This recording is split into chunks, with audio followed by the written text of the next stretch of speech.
Hey guys, I'm Cubeoid, and this is episode 6 of my ChromatiCraft tutorial series.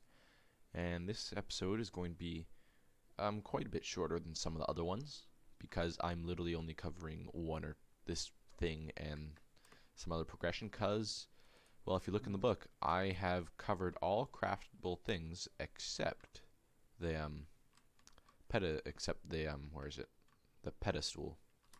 So the knowledge entanglement pedestal. So I'm just going to be showing that today. It's a lot more than just the pedestal, but yep. And I'm also going to be covering some more progression because I've already covered everything you can kind of do here. So I'm going to be working out getting this bottom row of progressions. And kind of like after I cover that, I'm going to work out these progressions. I'm going to get these, show you how to get some of them. Especially this one. This elemental awareness one is very important. But yeah, so might as well just get into the video. So the knowledge entanglement pedestal, it's kind of expensive because it requires a diamond, but if you already have a silk touch pickaxe, then diamonds probably aren't that hard to get because you can just put them in your RotoCraft grinder. But and it also requires one of these purple crystals, and these purple crystals are the ones that give you experience when you just stand near them.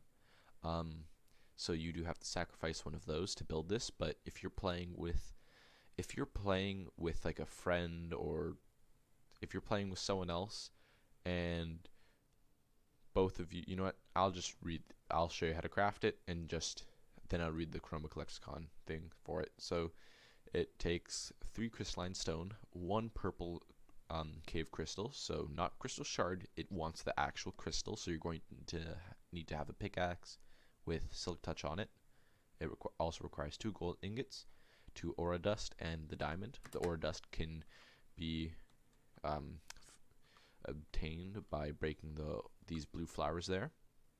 They can just be found around the world. But yeah, so the pedestal kind of looks like this. When you place it down, there's kind of a blue flash. That is for a couple of reasons, but it doesn't do anything by itself. Now, if you're wondering why I have the space here, I will show you.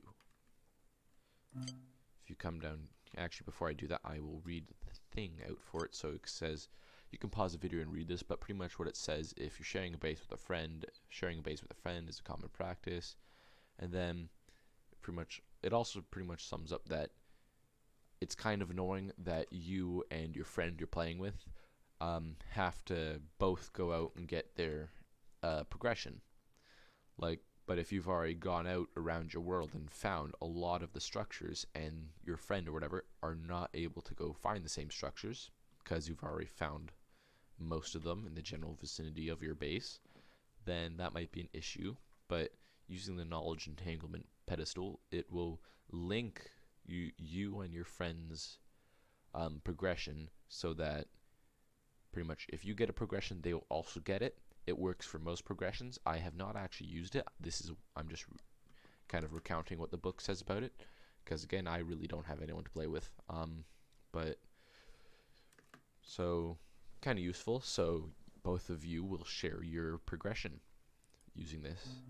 So if, let's say, you get tangible energy, they will also get it without actually having to find a cave crystal. So that's especially useful for things like elemental awareness, or finding things like ocean temples, which are really rare. But yes, and something else the book says, it requires that both players have matching progression at the time of linking. So when you link your progression, both players will have to have the exact same progression. So over here, these must be filled out exactly the same for both people. So just something to take into account. And then both players are still required to be involved for some progression. So it doesn't link all progression, like some progression still requires the other person to do it, but I believe it links most of it. And again, I have no way of actually showing this thing functioning, because my brother won't play with me and that stuff. So yes, loneliness 100, but never mind that. If we come down here, this thing is a bit special as you have to build a structure for it. Now if you come over here to the knowledge entanglement pedestal, you will see that you have to build this thing here. Now I'm going to explain quickly how the book kind of works with these. If you click 2D, you can get a 2D kind of from the top down look at it. And by clicking the plus and minus button, you can see the layers. And clicking this button here, you can see all the number of blocks. So to craft this, you'll need 1 glowstone, 5 crystalline stone, 8 crystalline stone beams, 4 crystalline stone columns, 4 crystalline stone corners, and 4 crystalline stone bricks, and 1 knowledge entanglement pedestal. Now it does throw you the 3D thing, but something you must remember, like the crystal orchestra, which this thing is now taking its place. It used to be here, the setup I had for it, but I moved it. Same with the ME system over there. But so pretty much you want to orientate yourself facing north whenever you're doing anything in the book. Because you can see here, oh, I should have clicked the save it button. Come here. When you click 2D, this is always assuming you're facing north. So if you're building this, make sure you're facing north so you actually build the structure correctly. And yeah, so you can go through all the different layers. There's a 3D version, so you can see kind of what it'll look like. And you can just drag that around with the mouse. And if you're going to be like switching between the book and building it and looking back at the book, make sure to click the save and exit so next time you open the book, you're at it. So, yep. I'm just going to grab some of these blocks. Not some of them, I'm going to grab all of them because they're all required. Now how to build it. So, I'm going to sink this one down in the ground by 1 block just because. But you can see here, it wants the stone beams on the kind of corners. Then it wants this little area here. It wants 4 of the stone columns, and then kind of a plus, kind of a cross, not really a cross, but a plus pattern of the stone. So the normal stone. So like this. Then the beams it wants here. Then it wants the columns here. There. You can't see the sides of it because it's 1 in the ground, but oh, I didn't click the save button. Back to 2D, so you can see here. Now the next layer. So it's pretty simple, just 4 of the corners. So it wants 4 of the stone bricks. Then 1 glowstone. Then the corners. That's not a corner. But you can see the corners make, like before, when you look at the stone corner block by itself, it's kind of confusing the way it all bends, but once you actually look at it being used in a structure, you can kind of see how it kind of orientates the block to match up with the structure.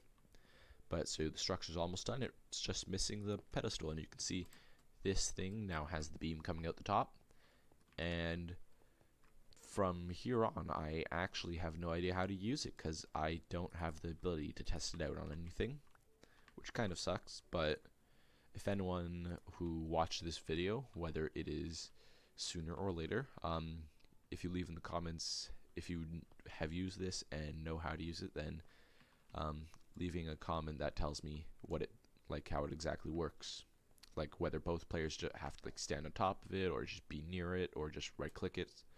I don't know how it works, so if someone's gonna it would be nice if someone would put that in the comments. But yeah, so I believe you probably have to click on it with a manipulator somehow. It's making that kind of sound, so I mean, of course this isn't a multiplayer world, so that's as far as I can show you. But there's still more I can do, so I don't know how long this video is. I'm just going to check. So this video has been going on for about 9 minutes. So I can spend 5 minutes to show some progression. So first of all, this progression, refractory gems. Okay, so I'll read it. So it pretty much says, you have thought of a way to increase the power of your fabrication constructs, but what to use as a refractor? Well, to get these refracting crystals, you must find your way to a village. Where is it? Here it is. And then you're also going to want yourself some emeralds. They're in the materials, right? Yes. Oh, let's just get a stack. Ooh, slight lag spike. So then you gotta look around the villagers. So you can see this villager here is a good example of some of the ChromatiCraft villagers. So you can see if you have any blank info fragments, he will take a blank info fragment for an emerald, but you probably don't want to do that because info fragments are kind of precious. He will also take one of these lumen pods and give you 25 emeralds. I don't know how to get these yet, but if you happen to find one of these unknown artifacts, he will give you a stack of emeralds for that. Then, yep. But what you want to do is you want to look around for the right villager. Now, any of them could have it. Any one of the villagers could have it. So you just have to look around. Most villagers will take ChromatiCraft things. But you want to find the guy that will give you refractory gems.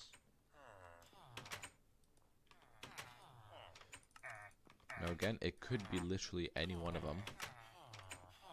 Ah, yeah, here we go. See, it's this guy. He gives you flawed focus crystals. Now, that only takes 1 emerald, but if you want, you can grab a stack of them if you want, but you only kind of need 1, I think. But you can see we have the progression now. We go here. So you have thought of a way to, yeah, but who would have thought they would have found the key? So you get these now. Here, let's go to an area without the sound. So when placing them down, they have this little ball thing that floats around. I don't actually know what to do with them. Maybe you place them on top of your casting table, maybe not. Who knows? I don't know, but I'm still kind of in the process of testing things like that out.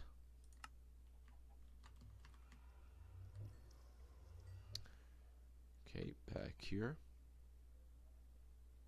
So I don't actually know how to use these focus crystals. Let's get some.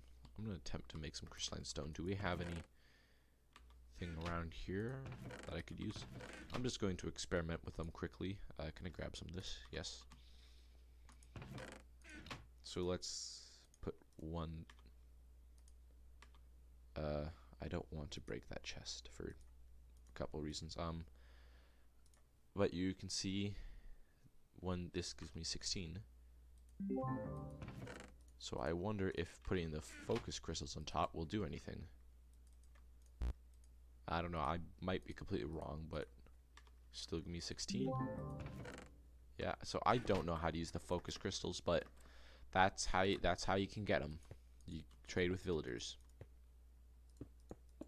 But yeah. So on to some more. So fabrication, you already know how to get this one. To get this one, you just have to use the casting table once. This you pretty much just have to get zapped by a pylon. This I will show you in a second.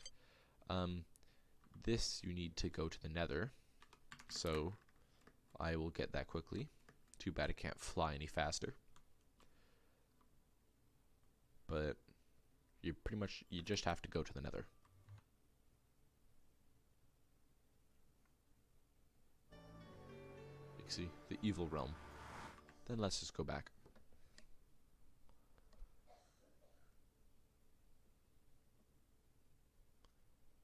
Please, oh, Minecraft's not responding. Better not crash on me. Oh no, it looks fine. There we go. So that's how you get the evil realm. What else? So energy internalization. So with your elemental manipulator, so first I'll talk about this one. This is the elemental awareness. So if you remember how looking at the ball of the pylon, the crystal pylon, so this looking at this block will give you a progression. You will learn the name of the color of the pylon.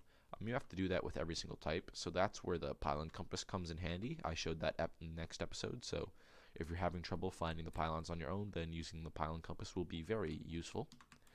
But getting close to them and having to build up there to get your face right into the glowing ball at the top is going to be kind of difficult, because they are kind of dangerous, and some of them do more damage than others, and will probably kill you before you can get there.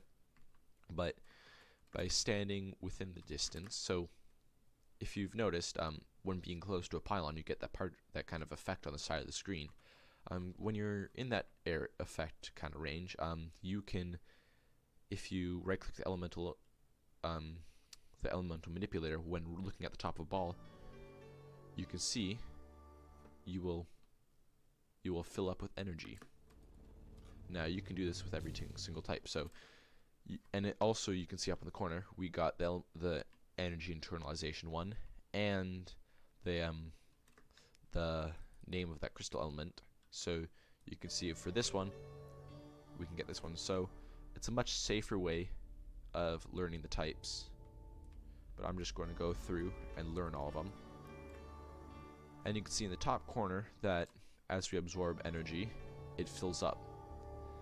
And the more energy you absorb, the more you can hold. So every time you see a pylon, it's good just to absorb it. So I'm going to go through and get most of them.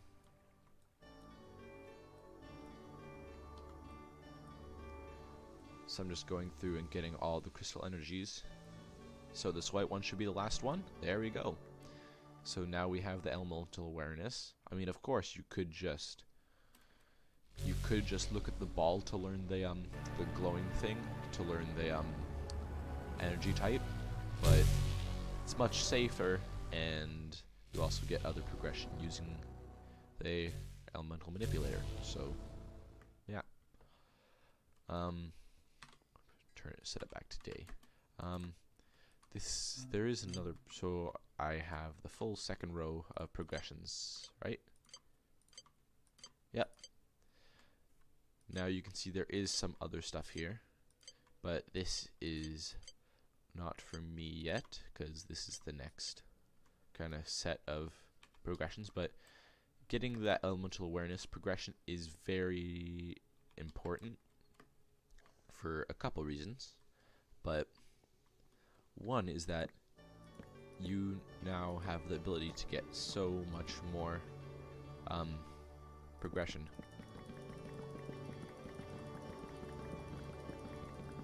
A lot of progression. So our inventory should be full of progression now.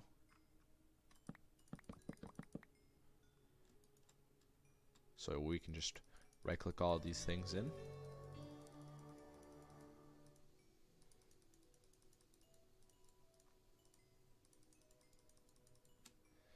Now I can get rid of some of these.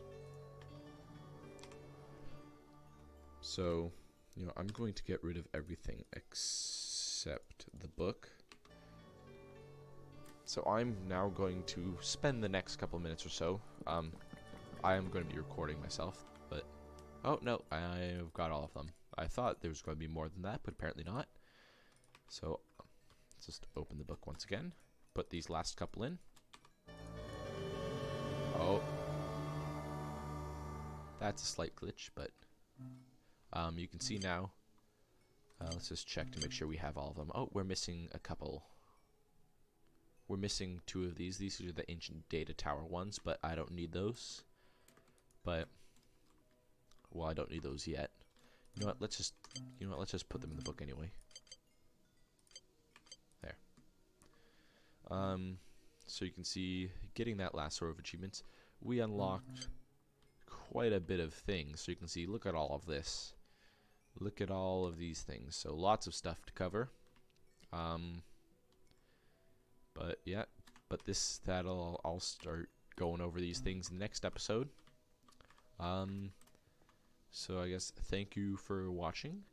Hopefully you watched the video to the end. If you enjoyed this video and thought it was informative, then like the video, and if you want to see more mod tutorials like this, then subscribe to my channel. And thank you for watching.